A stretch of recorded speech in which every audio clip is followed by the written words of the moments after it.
What's up guys, it's Nicole, also known as Nikki Vegan, and in today's video I'm going to show you 2 delicious ways to enjoy mashed potatoes. One of them is a great way to use up leftover mashed potatoes, and it's a little bit unexpected but super easy. So I hope you guys are excited, and let's get started.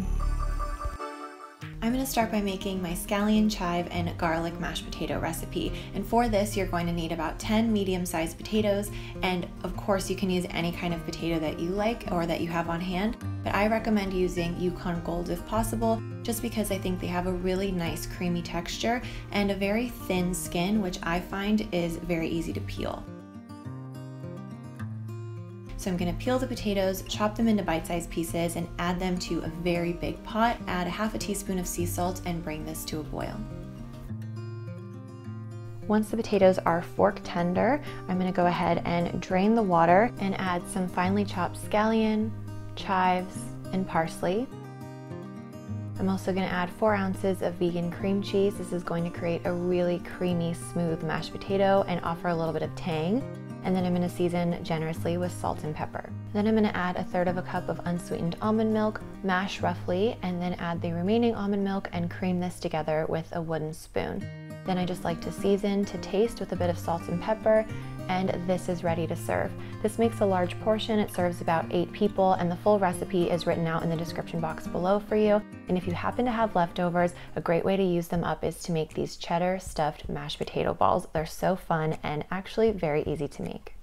So for this, I'm going to create a vegan version of an egg wash. I'm just going to take some almond milk and I'm going to add about 1 tablespoon of oil. This is going to mimic that fat to liquid ratio that an egg wash would have. For the dry ingredients, I'm going to season some breadcrumbs with a bit of garlic powder, sea salt, and paprika, and I'm going to mix that well to combine. And then I'm going to prep the cheese. You can use any kind of solid vegan cheese that you like. I'm using the Daiya Farmhouse Cheddar, and I know that Daiya is a very divisive cheese in the vegan community. People either love it or hate it, but they have reformulated a lot of their cheeses, and this one in particular has gone over really well with my non-vegan friends because it has a really proper amount of salt and tang, and it has a great texture as well. So if you're not a Daiya fan, let me know what you think of this one, because I think this one is a bit of an anomaly in the range and it's really good. But either way, you're just going to take a cube of cheese, and I take about 1.5 tablespoons of cold mashed potatoes. I pat it flat in my hand, put the cheese in the center, and then roll it into a ball.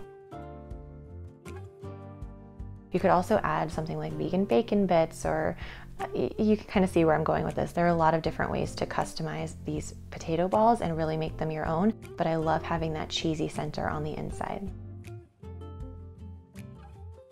I usually bake these, but you can also fry them, so I'll show you both ways. If you're going to fry the potato balls, you actually want to make sure that you do this on about medium heat. And a mistake that I made when I was filming this is I didn't quite have the oil high enough. You want it to go to about halfway up, and that way it won't stick to the bottom.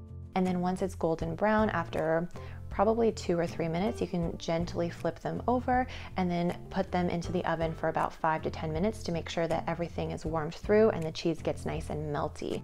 I personally though like to bake these, so what I will do is I will drizzle them generously with a bit of oil, and that way they'll get really nice and crispy and golden brown in the oven.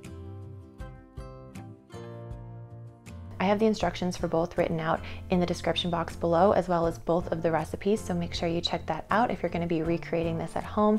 And while the potatoes are still warm, I like to go ahead and sprinkle on some vegan Parmesan cheese. This is the Violife Parmesan. It's one of my favorites, and it creates a really nice texture and kind of salty bite on the outside. You could also do red pepper flakes or some more herbs, but as you can see, these are really fun to eat, really unusual and different, not your average leftover mashed potato by any means.